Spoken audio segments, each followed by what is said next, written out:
October 3rd, 2025, a date that shook the entertainment world. Inside a Manhattan courtroom, the unthinkable happened. Sean Diddy Combs, the man who once redefined hip-hop culture, luxury, and success, was sentenced to 50 months in federal prison. For years, he had been untouchable, the king of bad boy records, the mogul behind platinum albums, fashion lines, and billion-dollar vodka deals. But in that courtroom, the glitz was gone. The empire he built from Harlem to Hollywood was crumbling before his eyes. This wasn't just another celebrity scandal. It was the dramatic downfall of a legend who believed he was untouchable. From Harlem hustler to your global icon, Sean Combs was more than a rapper. He was a movement. He discovered the notorious B.I.G., produced chart-topping hits, and built a legacy that made him one of music's richest men. His story had everything: ambition, power, and the American dream. But behind the success was a darker narrative slowly taking shape. In 2024, allegations began to surface, stories of abuse, manipulation, and control. At first, many dismissed them as rumors, but soon, the accusations multiplied, and federal investigators started digging deeper. When singer Cassie Ventura came forward with detailed claims of physical and emotional abuse, everything changed. The once celebrated mogul became the center of a federal investigation that would eventually expose the cracks in his carefully crafted image.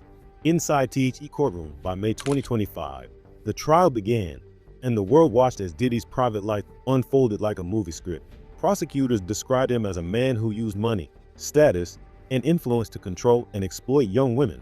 Testimony spoke of lavish parties that hid disturbing realities: coercion, drugs, and fear. His defense fought hard, insisting that all relationships were consensual, that Diddy was the victim of exaggeration and revenge. But as the trial dragged on, the evidence piled up.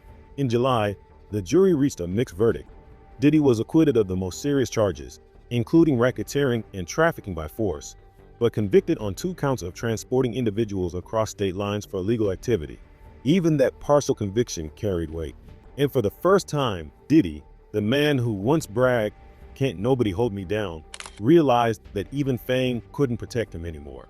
When Judge Arun Subramanian delivered the sentence, 4 years and 2 months behind bars, plus a $500,000 fine, the courtroom fell silent. The judge's words cut deep. Fame cannot erase accountability. Witnesses said Diddy appeared calm, but broken.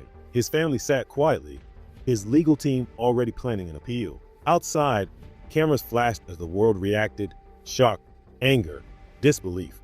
Some called it justice. Others called it a witch hunt. But one thing was certain: the era of Diddy's invincibility was over. Where Diddy will serve HIS time, Diddy's lawyers requested he serve his sentence at FCI Fort Dix, a low-security federal prison in New Jersey. The same facility once housed Martin Shkreli, far from luxury, but safer for high-profile inmates.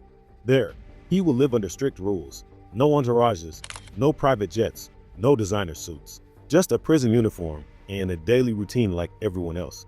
Reports suggest he'll join rehabilitation programs and vocational work to earn early release. Even behind bars, Diddy's story continues to attract attention, from his rumored appeal to whispers about former President Trump claiming he once sought a pardon.